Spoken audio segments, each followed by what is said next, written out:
767 centimeters in feet? First of all, we need to know the value of 1 centimeter in feet.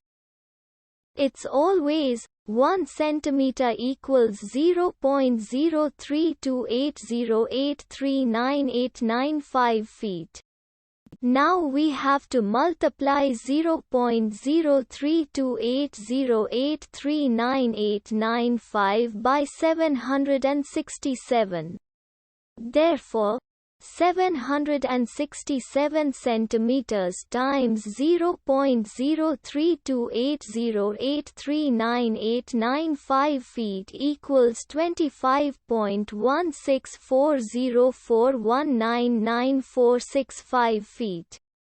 So, in other words, 767 centimeters equals 25.164041999465 feet.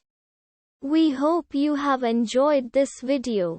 Please like and subscribe to our channel for more videos like this.